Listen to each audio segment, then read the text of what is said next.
جدا في النهايه. وباريكانو على الجهه اليسرى يصعد يسرى على الجهه اليسرى ممتازه من هنالك من سيكو فوفانا المتميز. مبابي يضرب في رجل سيكو فوفانا معنا ضرب في شجره. شوف سيكو فوفانا لا باس عليه ما حدث ولا شيء. شوف الاعاده تيو مونديز فوفانا العوده الموفقه لم تسمى به سيكو فوفانا. شوف الركله عن طريق اللاعب ديوماندي والتوزيع العرضيه خطيره بين احضان الحارس مايك مينيو.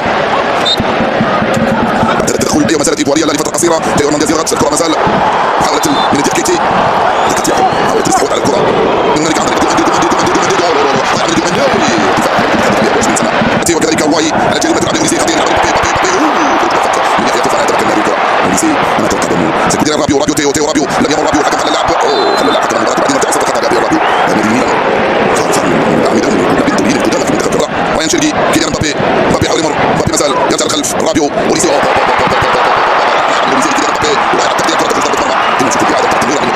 لعبها في منتهى الروعه. شوف الاستلام خرج وحده واو رائعه جدا هذه الكره من اوليسي. حاول يمر مازال عنده الان يفتح في طريق اوليسي يلعبها ممتازه لترام معكوس يعني الكره عاليه بعيده تماما خط المرمى. وجد معكوس ترام فقط ليس بعد التدخل من تيكاتي نجم من تيكاتي الابدي بلو. كره راين شيركي يلعبها ارضيه مع اوليسي رائعه قيد الثاني بالراس والدفاع يدخل امام بارتي وضربه على يخطف الكره يلعب لشواميني لشيركي اللي يعطي رابيو التسديده مرت عاليه فوق ما يحيى فوفانا حارس الايفواري. يكون هنا قويه التسديده هنا كانت من ادريان كانتي كوني الكره ماتيتا ليسير صليبا سامبا وكذلك فايريني اخرى حكم خلى اللاعب وترجع مباشره لمايك مينيو في الخلف. يبقى جوميندي فقط على ارضيه الميدان تكريم براو عناصر المنتخب الفرنسي.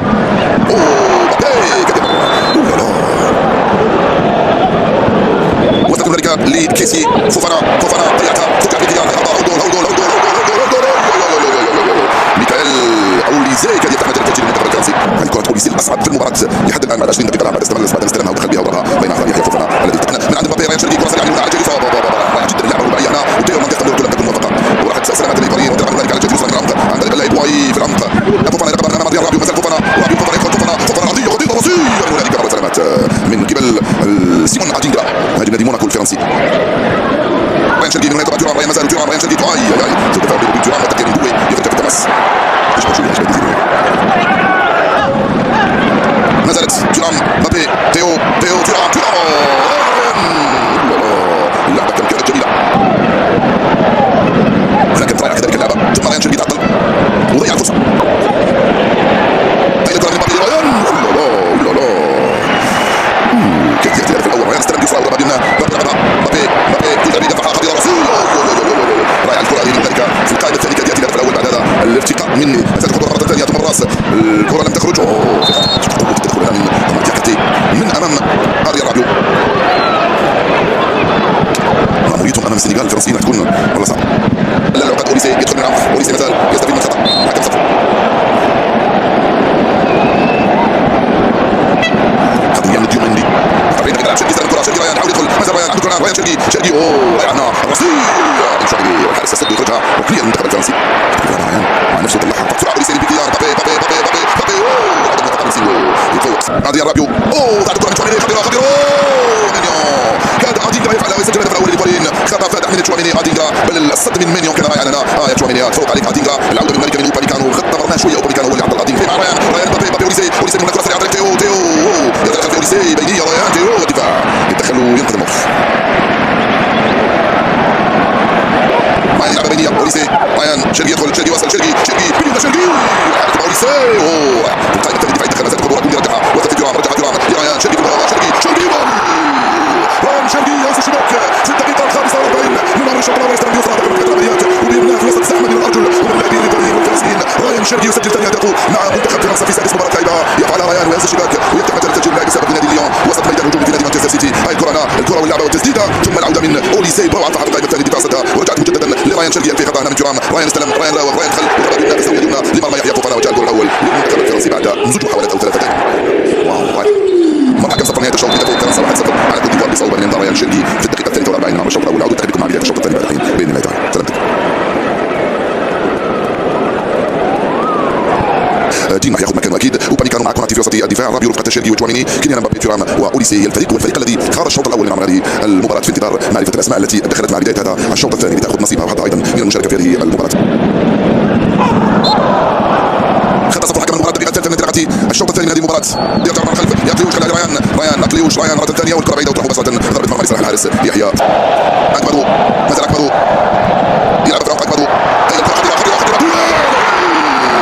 دوا يسجل على فريق شقيقه في جانب طبيعي ديزيري دوا. هدف أول لمنتخب كوت ديفوار. فارق أهداف دوا من أنظار شقيقه من الصورة. تفرح وتزعل لهدف شقيقك على منتخب بلادك وهو يلعب بالألوان الإيطالية. دوا كيليا يسجل على ديزيري على فريق ديزيري دوا ويعدل النتيجة في أفراد دفاع منتخب فرنسا. صارت النتيجة 1-1 الآن. هاي اللعبة وهي الكرة الاستلام من هنالك تمريرة العمق. دوا استلم ودخل من هنالك خرج خلف مدافعي المنتخب الفرنسي أمام مايك مانيو وسجل الهدف الأول تمريرة أول من بيبي لدوي وجاء الجول الأول. ثاني هدف جيلا دوي مع منتخب كوت ديفوار. صارت النتيجة 1-1 الآن بين كوت ديفوار وفرنسا.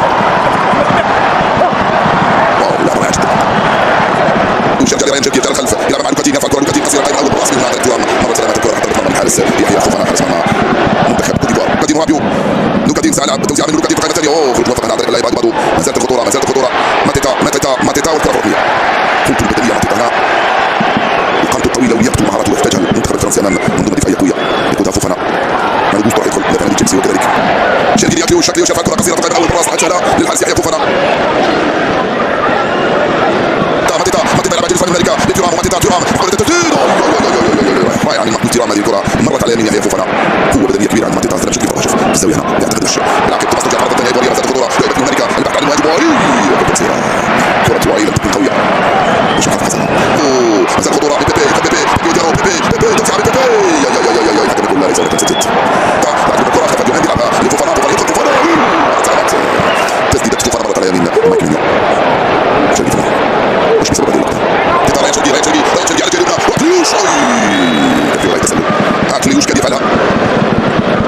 كونتي على جانبنا يدخل كونتي يرجع مرة ثانية من الكرة زاير إبري لم يتمكن من الكرة هذه الحكم يقول خارج الركنية.